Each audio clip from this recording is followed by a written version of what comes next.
kind of treated this like a combination of both game week and also just kind of beginning the preparation.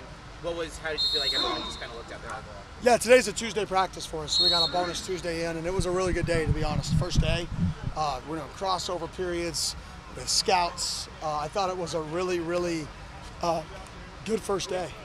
Now, can you sustain that? Can you continue to bring that effort? Can you continue to stay organized, stay focused?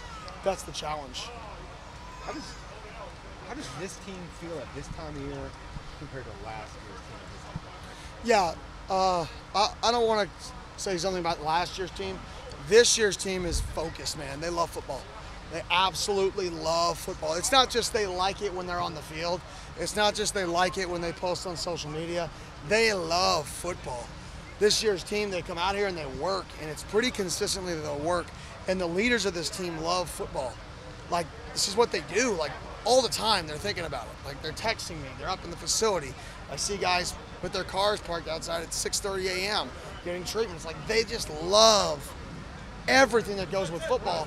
And I think then you have a group of guys that necessarily don't love it that much, but when you have those leaders who love it, it just raises the standard of everybody else. So is the culture then, like, to the expectation that you set out going into this year? Yeah, I mean, we'll find out. I think going into the season, we're right where, to be honest, I would have liked to be 18 months ago. I think we're right around, I think we've got like-minded people on our team. I think we've upgraded the talent from when we got here, the depth from when we got here. I think we're a better football team from when we got here. So I do think we're better.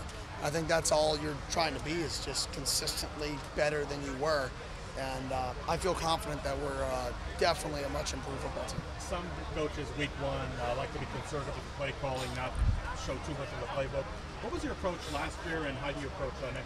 Yeah, the first play of the season is going to be a swinging gate. So, it's swinging gate. We got 7 different variations of swinging gate in, just like last year.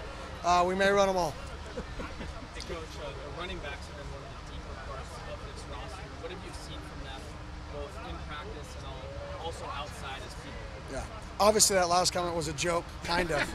Unless you're Wyoming listening, then it's the truth, maybe. Right.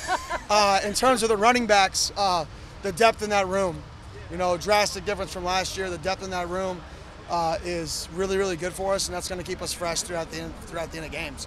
When Scat has to carry the ball 28, 30 times in a game last year at times, and we're wondering why he's not hitting his top speed. Well, there you go.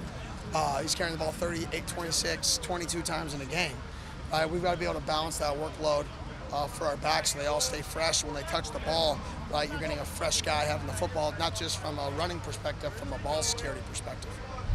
And then, Coach, energy as well. I know you talked about, obviously, there's going to be days where guys are down, but it seemed like with the leaders, to piggyback off what you're saying there, but just kept the energy up all throughout camp. How do you feel that the rest of the team has gone on? Yeah, it's hard to convince people to love football, right? You can create an environment that gets people to love it, but eventually, whatever environment you create, football is a hard game. We can have more fun than anybody working harder than anybody in the country, but football is hard. Like, it's difficult, it's challenging, and we can make it fun, we can do competitions, but if you don't love the process, right, there's going to be days that you're down. So I truly believe you have to recruit to people that love the game. And I know everybody says that, but do you actually do it is the hard part. Do you actually say, well, this guy's an inch taller, but this guy loves the game this much more, who do you take, right? And you have to be willing to take those guys that you think just love this game with a passion, and that they're going to overcome maybe some of their physical obstacles because their passion, their intelligence. Bouncing off of that, how difficult was it deciding what the scout team was going to necessarily look like this year in comparison to your first year last year?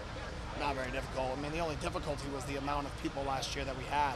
We didn't have enough people to really run a scout team. I mean, we're in week 6 and we have a tight end playing left tackle in the scout team. And we only have one more guy, another tight end, playing the other backup 6th role. And then we wonder why our defense gets worse throughout the year. I mean, it's not ironic that they don't get to practice football and then they're not as good at football. The only way to get good at something is to do it and to practice it over and over again. Right? When you're a pro, you've done it so many times that you don't need to practice anymore. It's nature. It's what you do. Right? At this level, these guys need to practice playing the game of football. And the only way you can do that is with availability. Hi, JT. How do you feel about your corners, and especially not giving up big plays outside the numbers? Yeah, I think those guys have done in my opinion, going into fall camp, that was one of my, what are they going to be? I think those two guys, Keith and Javen, have really separated themselves in terms of doing a nice job. They're both just such intelligent players. They both care about the game, and at that position, split indicators and route recognition is so important that both those guys play the game with an extremely high IQ. Then you have guys like LT, who's been out a little bit, but he was back today, who's a veteran. You have young bucks. So we've got some good balance there. But what I like is that position is not just based off of the talent level. Those guys are really, really savvy football players. And savvy football players create tip balls. Savvy football players create takeaways because they're savvy. Coach, Xavier Hillary said last year was rough on him physically and mentally given all he went through. So throughout fall camp and going into the season, how have you sort of seen him handle that adversity and sort of get his legs back? Yeah, I think Coach Ward has been awesome for him. I think that's somebody that he could kind of see some of his own game into, the physicality, the toughness, just the work ethic, the grind. I think he sees a little bit of that in himself. So I think him being able to really engulf himself and learn from Coach Ward has kind of distracted him from maybe all the things that he used to think about. And he was like, oh, this guy told me to do this, I'm going to do this. And he's really re-fallen in love with the process of learning from Coach Ward. And I think all that has done a really good job for him mentally to just kind of stay focused on the day because he feel like he's getting better every day. You said that Canyon Floyd does a good job of hang time. What do you think about your ability to flip the field because the position battle last year was rough? Yeah, I mean, I don't know if we'll be as aggressive, obviously, going for it this year as we were last year because we have an ability to punt the ball and flip the field. You know, last year when you're only flipping the field 34 yards and it's 4th and 2, right? 4th and 1, it's like, okay, yeah, you can flip it 34 yards or you can take a percentage that should be above 75%, right? Now it's like, well, if we're on the minus 35, we could pin them inside the 20.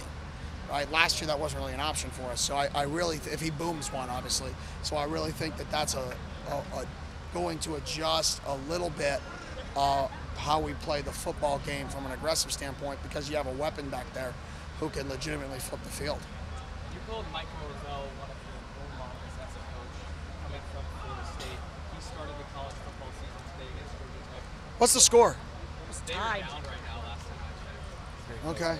But what has he meant to you as far as a role model is concerned now at Arizona State? Yeah, I mean, I saw him as a young offensive coordinator, right? How he managed himself, how he led. Then I saw him as a young head coach, how he managed himself, how he led, how he adapted and changed to situations, how he was a little bit different as the OC than he was the head coach. I saw those changes, and then I saw him change again at Florida State because it was a different team and be willing to adapt to his new team. And then at Florida State, obviously, we didn't take over a good situation. We took over, the program was as low as it's ever been since before Bobby Bowden was there. And it was the consistency he had in the process, the ever-waving process that sometimes coaches would lose faith, sometimes players would lose faith, but he never did. And when you had that guy, that leader who just showed the consistency, fans lost faith. We started 0-4 in the second year there. 0-4, we lost to a D1 AA school and started 0-4 in year 2. People started to lose faith, but not him.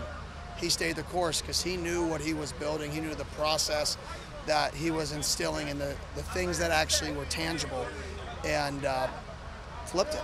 I think that's what I learned is you know how to win. In order to do it, you have to stay the course. You can't keep going different directions because there's pressure or because people don't like where you're at. You have to stay the course. In order to get somewhere, keep going. You can't turn around. 21 all with 4 minutes left. 21 all, 4 minutes to go. Any other questions so I can go watch the end of this? Go. All right, see y'all later.